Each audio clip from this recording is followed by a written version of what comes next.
사도행전 20장 1절에서부터 12절까지를 오늘 살펴볼 것입니다. 사도 바울은 에베소, 소아시아, 터키 지역이지요. 그 소아시아의 에베소에서 3년가량 사역을 한 후에 성령의 감동하심 가운데에 이후 이 선교 계획을 세웠습니다. 구체적으로 그 계획이 어떻게 되느냐? 소아시아에서 바다를 건너가 유럽으로 가는 겁니다. 2차 선교 여행 때에 그리스 북부 지역인 마게도냐와 남부인 아가야 지역에서 복음을 전하고 교회를 세웠지요.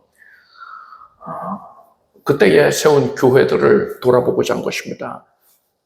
그 소아시아에서 바다를 건너가서 마게도냐에서 아가야로 내려가며 교회를 돌보고, 아가야에서 예루살렘으로 왔다가 로마로 향하여야겠다, 그런 계획을 세웠던 것입니다. 우리가 후에 살펴보겠지만 이 시점에 바울이 성령의 감동하심으로 말미암아 세운 계획은요, 그 큰 그림이 다 이루어졌습니다. 참 놀랍게도 바울이 예루살렘에 가서 체포가 되거든요. 체포되어서 로마 황제에게 재판받기 위해서 로마로 압송됩니다.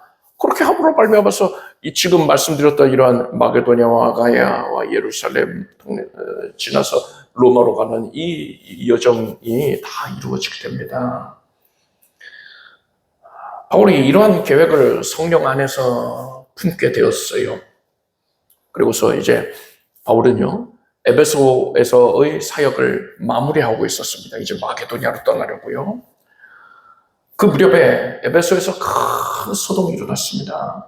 에베소에서 아데미 여신을 광범위하게 섬기고들이 있었는데, 그 아데미 여신의 신전 모형, 은으로 만든 그 신전 모형을 만들어서 팔고 있었던 데메드리오라는 자가 바울이 복음을 전해서 많은 사람들이 예수 믿게 되니까 우상을 섬기지 않는단 말이에요. 그 신전 모형 부적 같은 건데 그걸 사실 않는 겁니다. 그래서 자기 수익이 감소하게 되니까 사람들을 선동질을 해서 바울을 대적하고 기독교회를 대적하는 큰 소동을 일으킨 겁니다. 이 소동은 교회에 대단히 위협적이었습니다. 그런데 하나님의 섭리로 말미암아서 에베소의 서기장이 이러한 소동이 타당치 아니하다, 바울이나 기독교인들이 법을 어긴 것도 아닌데 이렇게 소동을 일으키면 로마 황제가 걱정을 해서 불이익을 줄 수 있다, 이런 취지로 말을 한 겁니다. 에베소의 자치권을 박탈할 수 있다, 이런 의미인 거죠. 이런 말을 듣고서 군중들이 의욕을 잃고서 이내 흩어지게 되었습니다.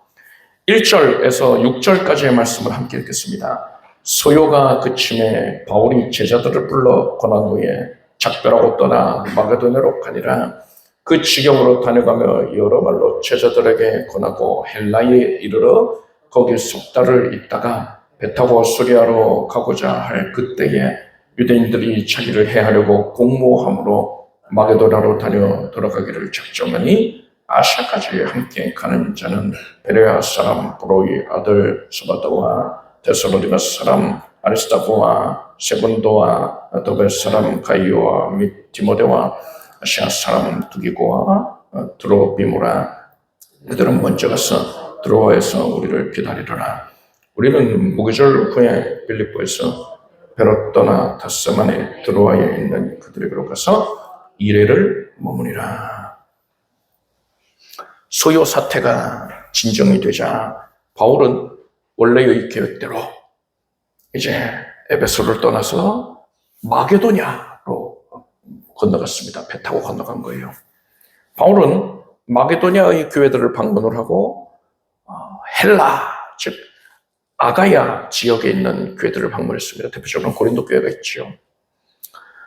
바울은 이렇게 마게도냐와 아가야 지역에서 대략 1년가량을 사역을 했습니다. 그런데 이 사도행전을 기록한 의원 누가는요, 그 내용을 짧게 단 2줄로 1절과 2절에서 그렇게 2줄로 요약을 해서 기록을 한 거예요. 마게도냐를 지나서 아가야, 헬라로 갔다 이렇게 기록한 겁니다. 이렇게 누가가 이 부분을 짧게 기록을 한 것은 2차 선교 여행 때에 바울이 마게도냐와 아가야에서 사역했던 내용과 이번 3차에서 마게도냐와 아가야에서 행한 사역의 내용이 흡사했기 때문인 것으로 보입니다. 바울은 아가야, 그러니까 헬라 지역에서 석 달가량을 사역을 한 후에 이제는 배를 타고서 수리아로 이동하고자 했습니다. 수리아는 안디옥 있잖아요. 그거는 모교회인 것이지요. 수리아에서 파송되어서 이것저것을 선교를 온 것 아닙니까? 바울은 다시금 이제 자기 베이스 캠프인 수리아의 안디옥으로 가고자 했던 것입니다. 안디옥에 가서 또 예루살렘으로 이동을 해서 사도들을 만날 것이고 그 후에는 로마로 가고자 했던 것이지요. 그런데 이 아가야 지역에서 헬라 지역에서 바울이 배를 타려고 이제 계획을 하고 있었는데 수리아로 가려고요. 유대인들이 바울을 죽이려고 계획을 하고 있었던 것입니다. 바울이 배를 타면 배 안에서는 도망치지 못할 테니까요. 배 안에서 그를 죽여야겠다. 이렇게 계획을 쓰고 있었던 거예요. 당시에 이제 유대인들의 절기가 가까워지고 있었기 때문에 배를 타고 아가야에서 수리아 지역으로 또 예루살렘으로 향하는 유대인들이 굉장히 많았거든요. 그러니까 유대인들이 이런 계획을 실행하는 것이 무척이나 쉬운 상황이었던 것입니다. 그래서 유대인들의 이러한 악한 계획을 알게 된 바울 일행이 아가야 지역에서 배를 타는 것을 포기를 합니다. 그래서 아가야에서 북부인 마게도냐로 육로로 이동을 했어요. 그리고 마게도냐에 와서 비로소 배를 타고서 소아시아로 이동을 했습니다. 소아시아에서 처음 이제 배가 당도해서 이런 곳이 드로아였으면 트로이예요, 트로이. 그리고 이제 이후 12절까지의 내용을 보면 바울이 드로아에서 7일 동안 머무는데 그곳에서 대단히 열성적으로 복음을 전합니다. 그리고 큰 기적을 체험하게 됩니다. 이것을 통해서 드로아 교회는 믿음의 반석 위에 굳건하게 세워지게 된단 말입니다. 그런데 여러분 생각해 봅시다. 3절을 보면은 바울의 원래 계획은요, 아가야에서 배 타고서 수리아로 이동을 하는 겁니다. 수리아에서 예루살렘 갔다가 이제 로마 가는 것. 이런 계획을 세우고 있었단 말이에요. 만약에 이 계획대로 됐다면 바울은 드로아를 들르지 않았을 겁니다. 그래서 드로아의 성도들은 7일간 바울이 열성적으로 설교하는 그 말씀을 듣지를 못했을 것이고요. 그래서 각별한 은혜를 누릴 수도 없었을 거예요. 그렇지만 하나님께서는 드로아 교회에 각별한 그러한 은혜를 내리기를 원하셨단 말입니다. 그래서 하나님께서 어떻게 섭리하신 것입니까? 유대인들이 아가야에서 바울이 배 타면 죽이려고 계획했다 그랬잖아요. 그들이 그렇게 악한 일을 도모하는 것을 하나님께서 허용을 하신 거예요. 그리고 바울 일행이 그것을 깨닫게 하셨고, 그래서 바울은 아가야에서 곧바로 배 타고 수리아로 가려던 것을 포기하고 육로로 마게도냐까지 가서 거기서 배를 타고서 가까이 있는 드로아에 이르게 된 것이지요. 잠언 16장 9절 말씀에 사람이 마음으로 자기의 길을 계획할지라도 그 걸음을 인도하는 자는 여호와시니라 했습니다. 하나님께서 사람의 앞일을 인도하시는 겁니다. 예수 그리스도를 구세주로 섬기는 하나님의 백성들의 앞길을 하나님께서 친히 이끌고 계시는 것입니다. 자, 그렇다면 구체적으로 하나님께서 어떻게 이끄실까요? 구체적으로 어떻게 이끄실까요? 첫째로 하나님은 말씀을 통해서 이끄십니다. 둘째로 하나님께서는 사람에게 성령의 각별한 감동을 주셔서 이끄십니다. 그리고 셋째로 형통하게 길을 열어주심으로써 이끌어주시는 거예요. 이러한 방법들은 우리가 이미 잘 알고 있지요. 그런데 하나님께서 이런 방법들만 사용하시는 게 아닙니다. 하나님께서는 넷째로 환난과 핍박을 통해서도 우리를 이끄시는 것입니다. 오늘 본문에서도 하나님께서는 바울이 나아갈 그 세부적인 걸음을 인도하시기 위하여서 바울의 살해 위협이라는 환난과 핍박을 사용을 하신 거예요. 따라서 우리가 하나님의 인도하심을 따라서 살아가고 있다면, 그렇다면 환난과 핍박을 겪게 된다 하더라도 절대로 걱정할 필요가 없는 겁니다. 낙담할 필요가 없는 거예요. 여러분 생각해 보십시오. 운전할 때에 내비게이션을 켜고 하잖아요. 내비게이션이 잠시 후 우회전입니다, 이렇게 말을 해요. 그러면은 여러분 그 말을 듣고 어떤 생각합니까? 어떻게 우회전을 할 수가 있어? 나는 직진으로 가고 싶은데 어떻게 우회전을 하란 말이냐 하면서 괴로워하지 않아요. 가벼운 마음으로 이 앞에 길이 막히나 보다, 이 교통량을 다 측정해가지고서는 고려해서 안내하는 거란 말이죠. 도로 그 교통 상황이 바뀌어서 다시 안내하겠습니다 하면서 우회전입니다, 이렇게 얘기를 하면은 나는 직진 가야 되는데 어떻게 우회전을 하냐 이러지 않고요. 사정이 있나 보다 하고서 우회전을 한다면 가벼운 마음으로 우회전을 한단 말입니다. 여러분, 성도가 하나님의 인도하심 따라서 살아가는 중에 환난과 고통, 핍박을 겪게 된다면요, 이것은요 하나님의 내비게이션이 잠시 후 우회전입니다, 이렇게 안내를 한 것과 같은 거예요. 직진으로 못 가니까 다른 길로 가야 된다, 이걸 알려준 겁니다. 따라서 우리는 환난 핍박을 겪을 때에요 절대로 좌절하거나 낙담할 필요가 없는 겁니다. 그죠? 하나님을 신뢰하는 마음으로 내비게이션이 어찌됐든 목적지로 나를 인도하겠지, 이 믿음이 있잖아요. 그처럼 우리는 하나님을 신뢰하는 마음으로 기대하면서 우회전을 하면 되는 거예요. 때로는 좌회전하면 되는 겁니다. 여러분은 환난과 핍박을 겪게 되거든. 그것 때문에 마음 상해하지 말고 오히려 목적지에 한 걸음 더 가까이 다가가고 있다, 이제 곧 있으면 도착한다라는 기대감을 갖게 되길 바랍니다. 7절에서 12절까지 함께 읽겠습니다. 안식 후 첫날에 우리가 떡을 떼려 하여 모였더니 바울이 이튿날 떠나고자 하여 저희에게 강론할세 말을 밤중까지 계속하며 우리의 모인 윗다람에 등불을 많이 켰는데 유두고라 하는 청년이 창에 걸터 앉았다가 깊이 졸더니 바울이 강론하기를 더 오래 하며 주름을 이기지 못하며 3층 능에서 떨어지거늘 일으켜보니 죽었는지라. 바울이 내려가서 그 위에 엎드려 그 몸을 안고 말하되 떠들지 말라, 생명이 제게 있다 하고 올라가 떡을 떼어 먹고 오랫동안 곧 나주새까지 이야기하고 떠나니라. 사람들이 사람의 아이를 데리고 와서 위로를 쫓지 않게 말하더라. 바울은 이전에 드로아에서 복음을 전할 기회를 얻지를 못했었습니다. 마음은 굴뚝 같았는데 드로아에서는 복음 못 전했어요. 하나님께서 그것을 막으셨기 때문입니다. 하나님께서는 바울을 마게도냐로 건너가게 하기 위하여서 소아시아 지역에서 지속적으로 하나님의 영이 막으셨다, 성령이 막으셨다, 그리스도의 영이 막았다, 그리고 하나님이 인도하셨다, 이렇게 사도행전에 기록되어 있거든요. 드로아에서 복음 못 전했었어요. 너무나 아쉬웠습니다. 그런데 이번에 드로아에서 7일 동안 머물게 됐단 말입니다.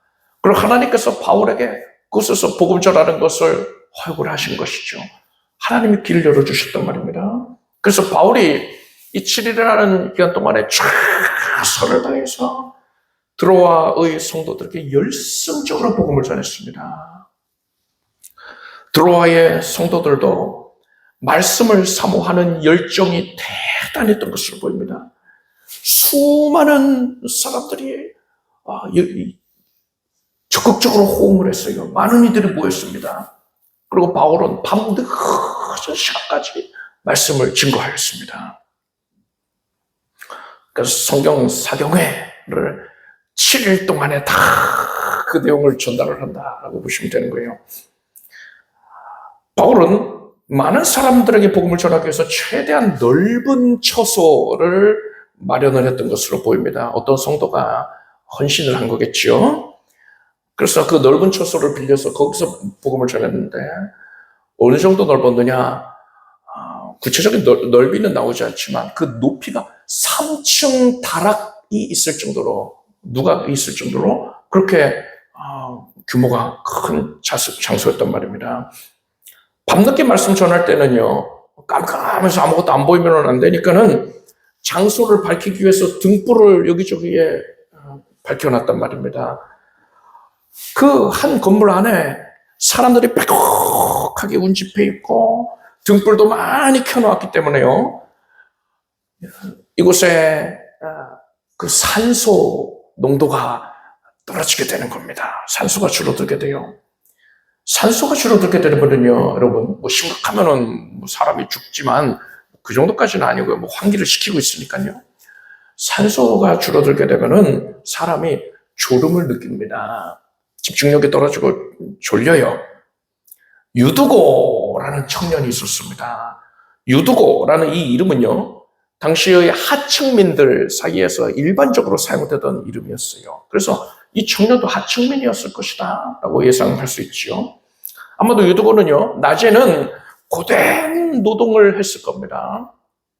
그래서 얼마나 피곤하겠어요. 이제 일과를 마치고서는 집에 가서 쉬고 싶은데 바울 사도님께서 성경을 가르쳐 준다는 거예요.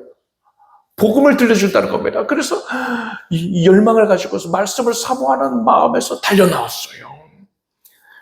그러고서는 앉아서 말씀을 듣고 있는데 그날따라 너무 피곤한 겁니다. 산소 농도도 떨어지지요. 몸은 곤하지요.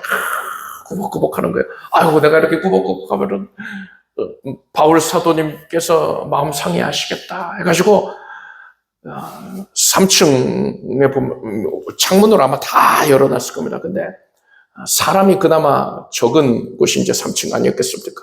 3층으로 가서 환기를 위해서 열어놓은 그 창문, 거기 창문 틀에 앉은 거예요. 창가에 앉아 있었던 것입니다. 그래서 바깥 바람도 쐬니까 정신이 드는 것 같아요. 그래서 그곳에 앉아서 이제 말씀을 듣고 있었는데 어찌 나곤 했던지 깜빡 잠이 들었던 거예요.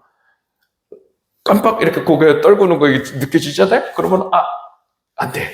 정신 차려야지 하고서는 반사적으로 더 크게 이제 일어나지 않습니까?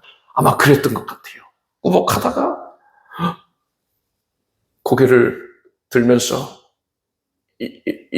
일어나는 중에 자기가 창가에 위태하게 앉아 있었다는 걸 깜빡했나 보죠. 고개를 듦과 동시에 뒤로 블러덩 넘어져가지고서는 3층에서 떨어진 거예요. 3층에서 곤두박질 친 겁니다. 그래서 죽었어요. 3층에서 떨어져서 추락사한 겁니다. 쿵 소리가 들릴 거예요. 사람들이 깜짝 놀라서 밖으로 뛰어나가 봤죠. 여러분, 이 사건은요, 우리가 영적인 이면에서 일어나는 일들을 헤아릴 수 있어야 돼요. 드로아에 지금 한창 은혜의 불길, 복음의 불길이 타오르고 있지 않습니까? 그전에는 사도 바울로부터 말씀을 전해 듣지를 못했는데 바울로 말미암아서 말씀으로 굳건하게 세워지는 교회가 된단 말이에요. 그거를 마귀가 시기하는 겁니다. 그래서 그런 복음의 열기를 사그라들게 하기 위한 마귀의 섭리로 말미암아 이 유두고가 졸음을 못 이기고 떨어지게 된 것이다 할 수 있어요. 이 사건으로 인해서 드로아 교회는 사회적인 지탄을 받을 수도 있을 것이고요. 또 더 나아가 핍박을 받을 수도 있을 것입니다. 그리고 성도들의 신앙이 위축될 수도 있어요. 열정적으로 예수 믿자 말씀을 안 하겠다 하다가도 사람이 죽어나갔으니까요. 마음이 그 상실감에 사로잡혀서 그런 열정을 다 잃어버릴 수 있는 것입니다. 그렇지만 하나님께서는 드로아 교회가 하나님의 각별한 은혜로 충만해서 말씀으로 굳건하게 세움받기를 원하셨단 말입니다. 그래서 하나님께서는 바울 사도를 통해서 큰 기적을 나타내셨어요. 바울은 유두고의 시신 위에 엎드린 채로 끌어안고서 사람들에게 떠들지 말라. 생명이 저에게 있다라고 했어요. 하나님께서 바울에게 유두고를 다시 살리실 것을 알려주신 것으로 보입니다. 그래서 유두고가 곧 다시 살아났어요. 이 사건으로 인해서 드로아의 성도들은 하나님이 생사화복의 주권자이시구나. 참 전능하신 참 하나님이시다. 또한 이 유두고가 다시 살아난 것, 소생한 것은 성도가 장차 부활할 것에 대한 그림자라고 할 수 있지 않겠습니까? 그래서 성도의 부활을 더욱더 사모하게 될 겁니다. 신앙이 굳건해지게 된 거예요. 그런데 이러한 기적의 역사에 대하여서 어떤 사람들은요, 이때 유두고가 죽은 게 아니야.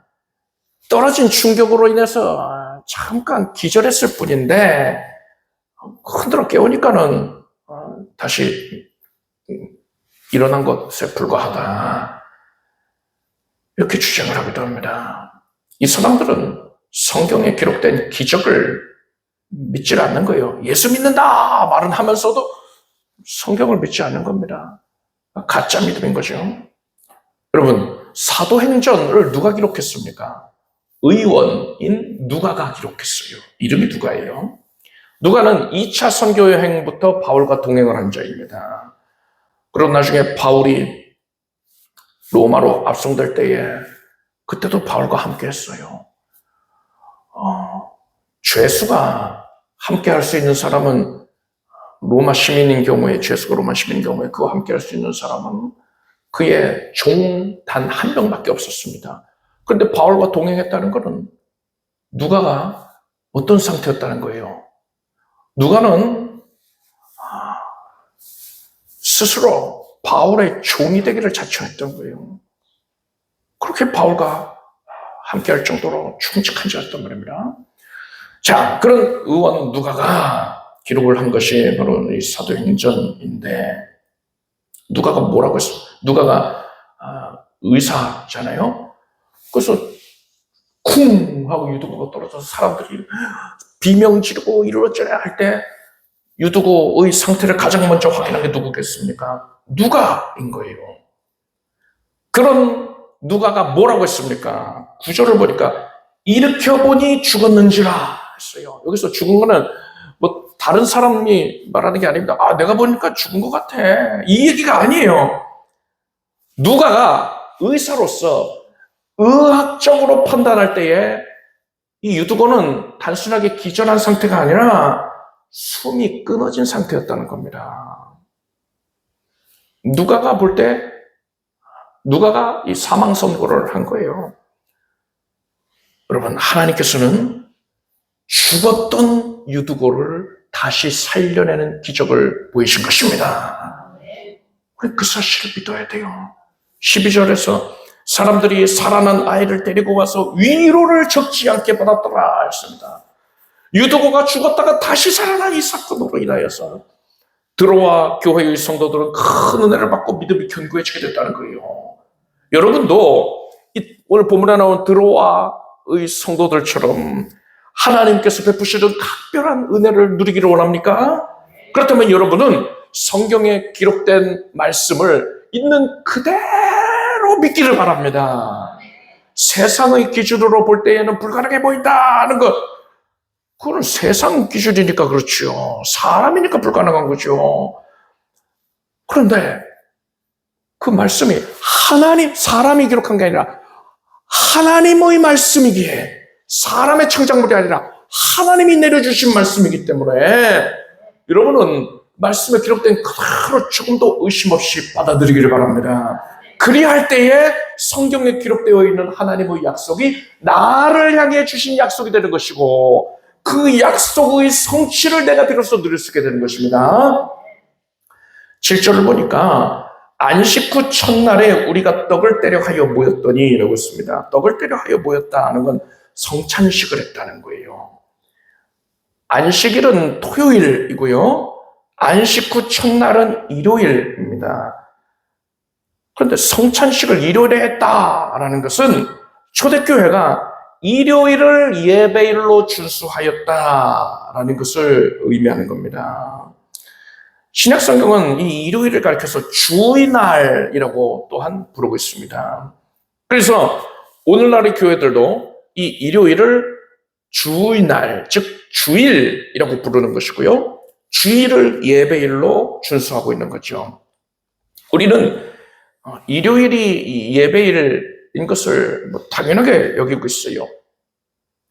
일요일은 쉬는 날이니까, 빨간 날이니까, 그래서 편의상 그날 예배를 하나 보다 이렇게 생각하는데 그게 아니고요. 일요일이 원래 쉬는 날이 아니었는데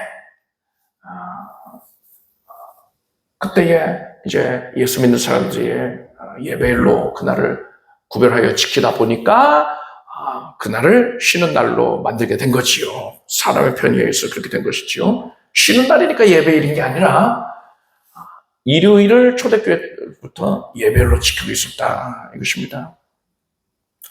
그런데 일요일을 예배일로 지키는 것은 당연한 게 아니었어요. 초대교회 당시만 하더라도요. 유대인들은 안식일, 토요일을 예배일로 지키고 있었기 때문에 일요일을 예배일로 지키는 것은 굉장히 의아한 일이었단 말입니다. 하나님께서 신명기 5장 12절 말씀에서 안식일을 지켜 거룩하게 하라 명령하셨습니다. 그래서 유대인들은 안식일을 예배일로 지켰던 거예요. 그런데 초대교회의 지도자인 사도들, 신약성경을 기록하고 교회를 성립한 사도들, 이들과 초대교회의 성도들은 왜 안식일 대신에 안식일 다음 날인 일요일을 주님의 날이라고 부르면서 이 일요일을 예배일로 지키기 시작한 겁니까? 우리는 이것에 대해서 명확한 답을 가지고 있어야 돼요. 굉장히 중요한 부분입니다. 우리의 신앙의 근거가 담겨 있는 그런 부분이란 말이에요. 이것을 우리가 제대로 알기 위해서는요, 안식일을 지킨다라는 것의 의미가 무엇인지, 그리고 주일은 영적으로 무엇을 뜻하는 것인가를 제대로 이해하고 있어야 됩니다. 이것에 대해서 그릇 알고 있는 성도들이 굉장히 많아요. 우리 교회 성도들은 수차례 교육을 통해서 잘 알고 계시겠지만은 타 교회만 하더라도 거의 대부분이 모른다고 보시면 돼요. 그릇된 방식으로 성경을 해석하고 이 부분에 대해서 그릇된 설교가 행해집니다. 그래서 그것이 결국에는요, 따지고 돌아가 보면 비복음적인 내용이라 할 수가 있는 것입니다. 의도한 것은 아니라 하더라도 이 부분에 대해서 성경적으로 제대로 이해를 하지 못하고 있는 성도들이 대단히 많다는 것입니다. 자, 여러분, 하나님께서 안식일을 왜 만드신 것입니까? 하나님께서 천지를 창조하시고 나서 너무 큰일을 했어. 그래서 힘들다. 좀 쉬어야겠다. 그래서 안식일을 만드신 겁니까? 그게 아니에요. 하나님은 졸지도 아니하고 주무시지도 않는단 말입니다. 하나님은 피곤을 모르시는 분이에요. 그런데 하나님께서 왜 굳이 쉬신 겁니까? 예수께서 이렇게 말씀하셨습니다. 안식일은 사람을 위하여 있는 것이요, 사람이 안식일을 위하여 있는 것이 아니니 라고 했어요. 안식일은 하나님께서 사람을 위해서 주신 겁니다. 하나님께서는 사람을 창조하신 후에 아담과 하와가 선악과를 장차 따먹고서 죄를 지어 타락하게 될 것을 이미 아셨어요. 그리고 죄인이 된 사람, 타락한 사람은 죄의 삭신 사망을 당해서 영원히 지옥 형벌을 받아야 되기 때문에 사람의 영혼은 항상 불안한 겁니다. 평안을 상실한 채로 마귀에게 억눌려서 불안 가운데 지내게 될 것입니다. 하나님께서는 이것을 다 아셨어요. 그래서 죄인이 되는 사람을 불쌍히 여기시고 사람이 장차 참된 안식을 얻기 위하여서 그 안식의 실체를 하나님께서 보내주실 것인데, 안식의 실체가 오셨을 때 사람들이 그 안식의 실체를 영접하여 누려야 할 것 아닙니까? 놓치면 안 되잖아요. 버스 놓치는 것처럼 그렇게 놓치면 안 되잖아요.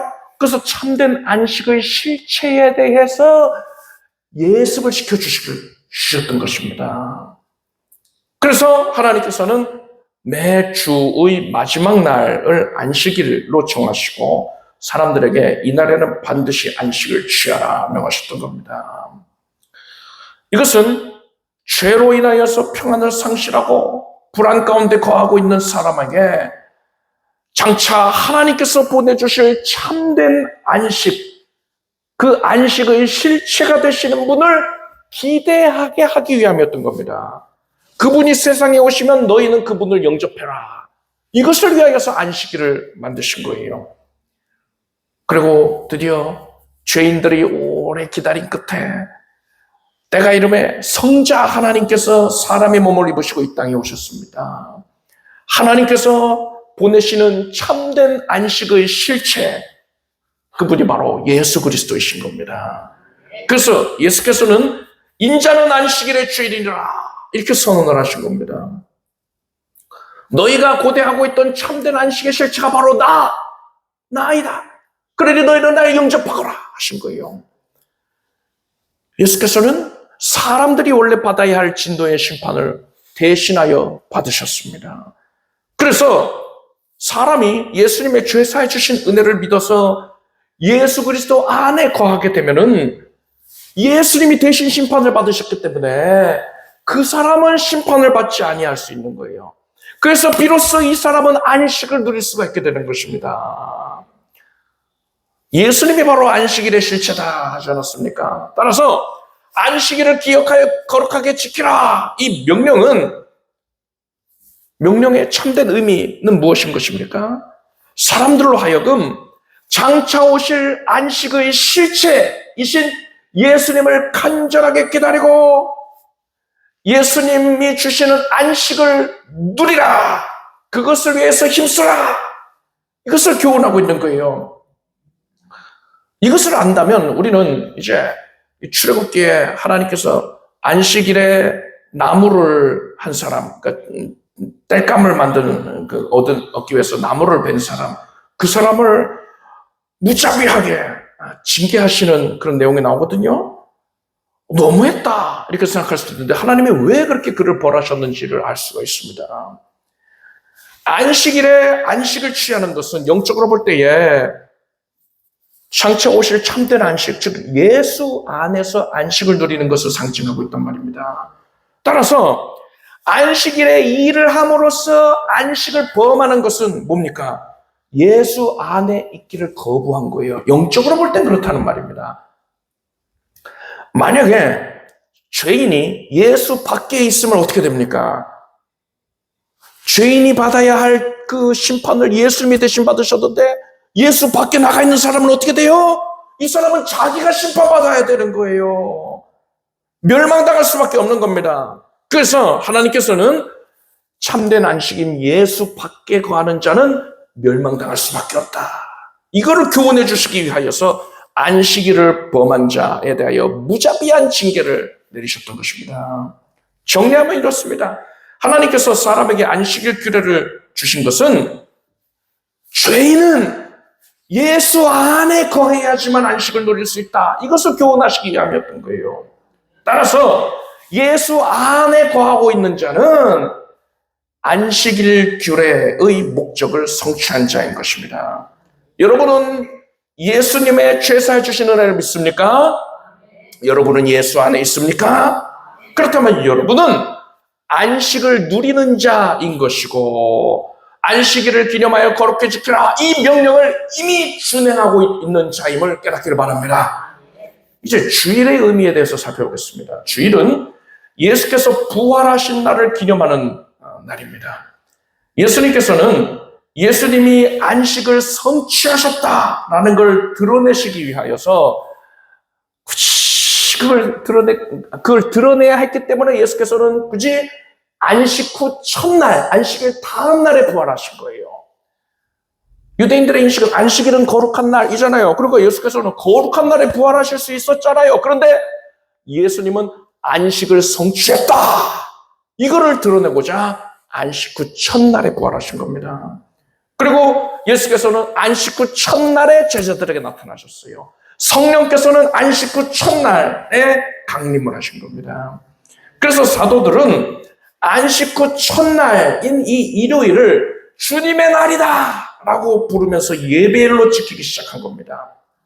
그런데 주일을 예배일로 지키는 것은 하나님께서 강제하신 게 아닙니다.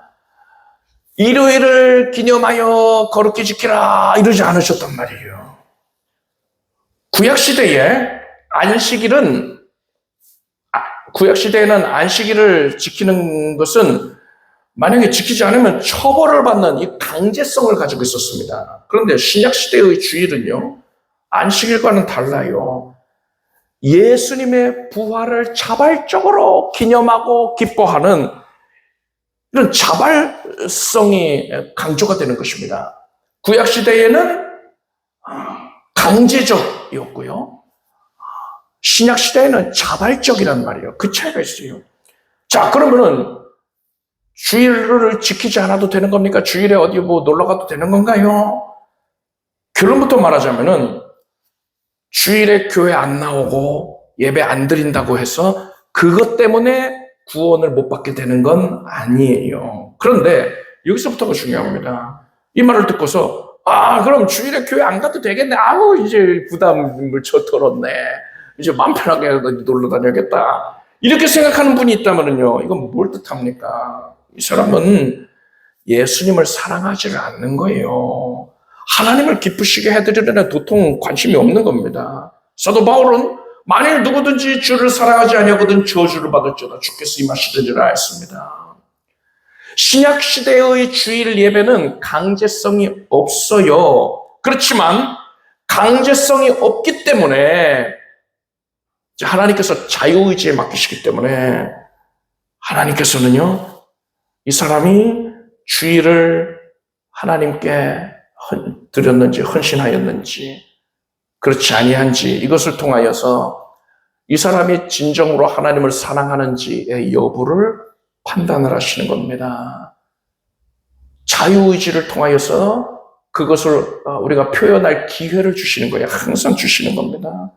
그래서 진정으로 구원을 받은 성도는 하나님을 기쁘시게 해드리기 위하여서 주일에 아무리 바쁘고 피곤하다 하더라도 난 예수님을 사랑하니까 교회에 가서 예배하는 것, 나의 시간과 정성을 하나님께 드리는 것, 헌신하는 것을 기쁘게 여긴단 말입니다. 예수님의 부활을 기뻐하고 기념하는, 축하하는 이 주일을 지키는 것을 큰 즐거움으로 여기게 된단 말이에요. 반면에 옳다구나, 주일에 교회 안 가도 되는구나, 예배 안 드려도 된다며 하고서 스스로를 변명하는 데 사용하는 자는 그만큼 하나님을 사랑하지 아니하는 것이고, 이런 사람은 애초에 구원을 못 받았을 가능성까지 있는 것입니다. 여러분, 이제 정리를 합시다. 안식일과 주일은 분명히 다른 개념이에요. 안식일이 주일이 됐다, 틀린 말이에요. 요일도 다르고 영적인 의미도 다릅니다. 안식일을 지키는 것은 장차 오실 예수, 참된 안식이 되실 예수 안에 거해야지만 심판을 면함받을 수 있다, 이걸 의미하는 거예요. 그래서 안식일을 지키라, 이건 예수 안에 거하라, 이 의미인 겁니다. 반면에 주일을 지키는 것은 뭡니까? 예수님의 부활하심을 기념하는 겁니다. 오늘날에는 당연하게도 안식일을 문자적으로 지킬 필요가 없어요. 토요일에 예배해야 된다, 이런 주장하면 이건 틀린 겁니다. 그렇다고 해서 이제 주일도 안 지켜도 된다고 이렇게 생각하면 안 된다는 겁니다.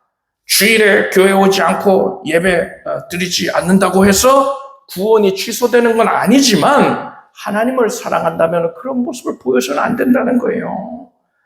여러분의 자유의지를 하나님을 사랑하는 것을 표현하는 데 사용하길 바랍니다. 여러분은 이렇게 안식일과 주일의 영적인 의미를 분명하게 깨닫고서 하나님을 사랑함으로써 주일을 지키는 것을 기쁨으로 여기길 바랍니다. 유도고가 졸다가 떨어져서 죽은 이 사건을 영적으로 바라보자면 이렇게 해석을 할 수도 있습니다. 마귀가 들어와 교회가 은혜를 못 받게 하려고 유두고가 떨어져서 죽게 만든 건 아닙니까? 이렇듯 마귀는 마지막 때에 우는 사자같이 두루다니면서 산길차를 찾고 있어요. 할 수만 있다면 택하신 자로도 미혹해, 낭만케 하려고 하는 것입니다. 그런데 성도가 영적으로 나태해져서 영적으로 졸며 자고 있다면 어떻게 되겠습니까? 에스겔서를 보면은 하나님께서 인자야 내가 너를 이스라엘 족속의 파수꾼으로 세웠으니 너는 내 입의 말을 듣고 나를 대신하여 그들을 깨우치라 하셨습니다. 하나님께서 성도에게 파수꾼의 사명을 맡기신 겁니다. 그래서 성도는 성을 파수하는 파수병처럼 나의 주변 사람들을 위해서 또한 내가 속한 영적인 공동체를 위해서 반드시 마귀의 이 위협을 감지하고 그것을 경고할 수 있어야 되는 거예요. 그런데 성도가 그냥 나태하게 졸며 자고 있다면, 영적으로 그렇게 잠들어 있다면 마귀의 침입에 무방비로 당하고 마는 것입니다. 그래서 자기도 망하고 공동체도 망하게 되는 거예요. 그럼 어떻게 해야 됩니까? 예수께서는 시험에 들지 않게 깨어있어 기도하라. 마음에는 원이로되 육신이 약하도다. 이렇게 말씀하셨습니다. 제자들이 겟세마네 동산에서 꼭 졸았잖아요. 기도하라고 했는데. 그렇게 졸아서 어떻게 됐습니까? 베드로가 예수님을 부인하지 않습니까? 영적으로 실패하는 거지요. 예수께서 이렇게 깨어있어 기도하라. 시험에 들지 않게 깨어있어 기도하라 하셨는데요. 사도 바울은 이 교훈을 더 구체적으로 이렇게 풀어서 말합니다. 기도를 항상 힘쓰고 기도에 감사함으로 깨어있으라. 골로새서 4장 2절 말씀을 우리가 함께 지금 따라서 고백하시기 바랍니다. 기도를 항상 힘쓰고 기도에 감사함으로 깨어있으라. 아멘. 우리가 영적으로 깨어있기 위해서는 어떻게 해야 된다고요? 기도해야 되는 거예요. 그러면 일주일에 단 하루 주일에 예배와 나와서 좀 기도하면 됩니까? 하루 중에 밥 먹기 전에 식사기도 짧게 하고 잠자기 전에 기도하고 이러면 됩니까? 아니에요. 항상 힘쓰라고 했어요. 항상 기도하라 또 말입니다. 우리는요 잠깐 기도하고 그칠 것이 아니라 항상 기도의 끈을 놓지 말아야 되는 거예요. 하나님께 우리의 마음을 걸쳐놔야 된단 말입니다. 언제나 하나님과 이 기도를 통하여서 긴밀하게 교제의 끈이 드리워져 있어야 된다는 겁니다. 그리고 바울은요, 이 기도하라는 교훈에 대하여서 구체적으로 이렇게 말했지 않습니까? 기도에 감사함으로 깨어있으라 했습니다. 여러분, 수산시장에 가서 화로회를 사려고 하면은요, 이제 생선을 골라야 되는데, 생선 중에 눈에 초점이 없어서 흐리멍텅하고, 그저 둥둥 떠있기만 한 그런 생선 고르겠습니까? 아니면 생기가 있고 힘이 넘치는 그런 생선을 고르겠습니까? 화로회, 숙성된 회 말고요. 화로회란 말이에요. 그러면은 생기가 있는 거 고르지 않겠습니까? 성도가 기도를 하고 있는데 감사가 없고요. 불평하고 원망하는 마음만 있다면 이거는 영적으로 제대로 깨어있는 게 아닙니다. 기도를 아무리 한다 하더라도 깨어있는 게 아니에요. 비몽사몽간에 있는 거예요. 그의 영적인 생명은요, 간신히 호흡만 유지하고 있어서 언제 이 생명을 잃을지 모를 상태인 겁니다. 반면에 기도에 감사가 넘쳐 있다면 이 사람의 신앙은 살아있는 겁니다. 하나님께서 감사로 제사를 드린 자가 나를 영원케 하나니 그에게로 옳게 하는 자에게 내가 하나님의 구원을 보이리라 하셨습니다. 하나님께서는 하나님께 감사하는 그 심령을 기뻐하셔서 그 사람을 만나주시고 그에게 은혜를 베풀어 주신다는 겁니다. 여러분은 기도에 항상 힘쓰십시오.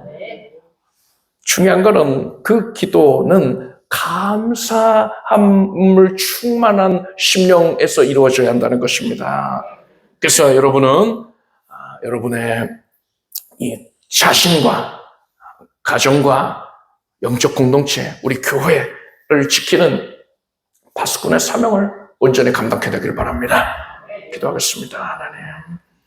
하나님께서 우리의 앞날을 인도하시는 것을 감사합니다. 환난과 고통 당할 때에 우리가 하나님의 각별한 인도하심이 있음을 깨닫고서 기대감을 가지고 나아가게 해 주시옵소서. 하나님의 말씀은, 성경에 기록된 모든 말씀은 우리가 믿음으로 아멘 하여서 온갖 기적의 역사를 우리도 우리의 삶에 누리게 해 주시옵소서. 또한 기도를 항상 힘쓰고 기도의 감사함으로 깨닫게 해 주시옵소서. 예수님의 이름으로 기도드립니다. 모두 자리에서 일어나십시오. 가슴에 손 얹고 아프고서 손 얹고 기도하겠습니다. 하나님께서 우리 기도를 들으시니 감사드립니다. 창조자께서 창조자의 권능을 나타내 보이시고 그것을 주의 백성들이 누릴 수 있도록 기도를 주시니 감사합니다. 성령께서 기도의 영으로 오셔서 우리에게 기도할 마음으로 가득해 하시는 것을 감사합니다. 이제 우리가 쉼없이 기도하게 하소서.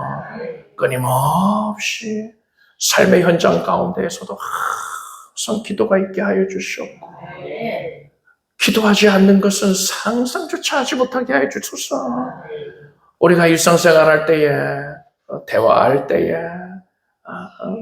모든 일들을 감당할 때에 항상 기도가 가득하게 하소서. 또한 그 기도에 감사함으로 충만케 하여 주시옵소서. 살아있는 신앙을 갖게 하소서. 깨어서 경성하는 신앙을 갖게 하여 주시옵소서. 하나님께서 우리의 신앙의 상태를 올곧게 하시고 생명으로 충만케 하여 주시나이다. 이제 예수 그리스도와 동행하는 삶을 만끽할 것인데 그 가운데 매 순간 하나님이 인도하신 것도 누리게 하여 주시옵소서. 하나님의 임재하심으로 말미암아 우리 마음속 깊은 곳에 자리 잡고 있었던 모든 어둠이 죽어간 것들 사라졌습니다. 연약이 사라질지어다. 마음의 모든 결핍이 사라질지어다. 우울증이 사라져라. 근심과 염려가 억눌림이 사라져라. 자유하게 될지어다. 자유하게 될지어다. 이제 우리의 연약한 육신은 강건케 되겠습니다. 생명으로 충만해지겠습니다. 하나님께서 오늘날에 동일하게 사등전의 시대와 마찬가지로 오늘날도 동일하게 역사하실 줄 믿습니다. 지금 손을 얹은 부위가 낫게 하여 주시옵고 머리에서 발끝까지 정하게 하소서.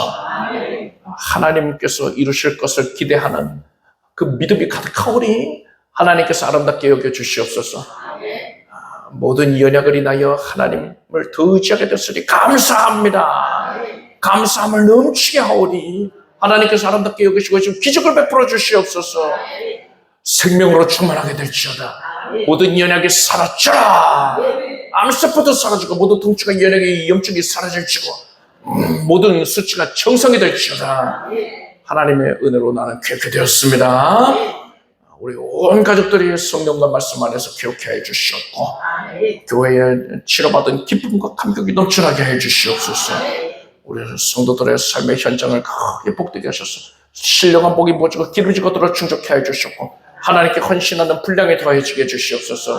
기쁜 마음으로 감사한 마음으로 하나님 나라 확장을 위한 일익을 감당케 하여 주시옵소서. 선교 사역이 이바지게 해 주시옵소서. 예수님의 이름을 기도드립니다. 믿은 대로 될지어다.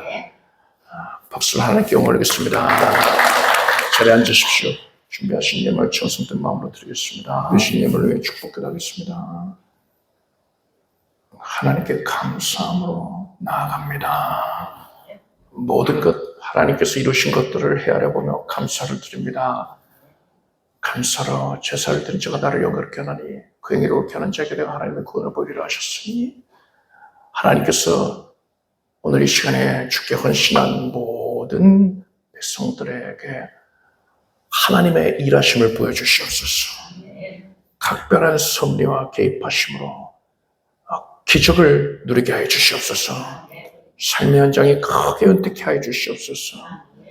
하나님께 기쁜 마음으로 헌신하게 해 주시옵소서. 예수님의 이름으로 기도드립니다. 우리 주 예수 그리스도의 은혜와 하나님 아버지의 사랑과 성령님의 교통하심이 수요예배에 함께하는 사랑하는 성도들 위해 영원히 함께 없으기를 축원합니다.